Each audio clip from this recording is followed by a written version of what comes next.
Hey, welcome to 12 Tone. Today I want to do something a little different. A couple weeks ago I was at VidCon and I found I kept having the same conversation over and over again. They would say, "What do you do?" I would say, "I make educational videos about music theory," and then they would say, "What is that?" It seems like a pretty simple question. I mean, I work with it every day. It should be easy for me to define it, right? But I found it more difficult to answer than I would have expected, and today I'd like to talk about why. I think those of us who spend a lot of our time working with and thinking about music theory tend to get very focused on details, chasing after little quirky things with unexpected, exciting properties. In short, we get distracted by the shiny stuff. We talk about cool chords, weird scales, unintuitive harmonic functions, and bizarre melodies with clever intervals, but that's not what music theory is any more than chemistry is the study of what happens when you drop cesium into water. And by the way, if you've never seen anyone do that, stick around, I promise I'll give you a link at the end. But back to theory, all of the strange, complex, and fascinating things we focus on are kinda just appendices. At its heart, music theory is the study of why things sound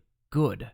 It looks at beauty, it looks at creative genius, at things that excite us, that move us, that bring us to tears, and says, okay, but why? Why does that happen? What is it about this set of frequencies that brings out this emotional response? It's kind of like the science of art. It seeks to catalog and codify our reactions to sounds. Of course, it's not at the level of neuropsychology, looking at actual electrical impulses in our brains. That's kind of like our physics, whereas music theory is, geology? This metaphor is rapidly spiraling out of control, but the point is that we serve as a sort of interface between psychological phenomena and artistic achievement. And for that reason, I would argue that the most important sound in modern music theory isn't that crazy minor major 7 flat 9 sharp 11 chord you've been playing with.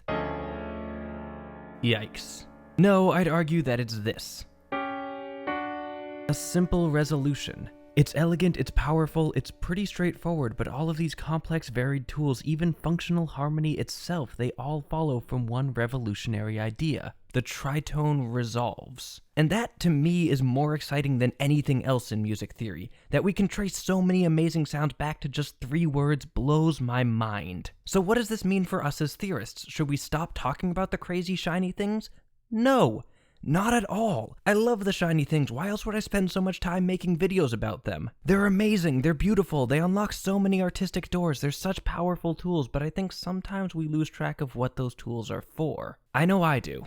So how about you? What do you think? I'm serious, I want to have this conversation and I can't think of anyone better to have it with than 12 Tone viewers. Y'all are some of the most engaged, passionate theorists I've ever had the pleasure of interacting with, and I would love to know what you think. What is music theory? What does it mean to you? What do you use it for? Why do you study it? Why do you care? Let me know in the comments, tell me your thoughts. I don't normally ask for shares, but if you know anyone else who might have something to add, please show them this video, and maybe together we can reach a better understanding of this field of study that we all love so much. Oh, and before we go, I promised you a cesium video, so here you go.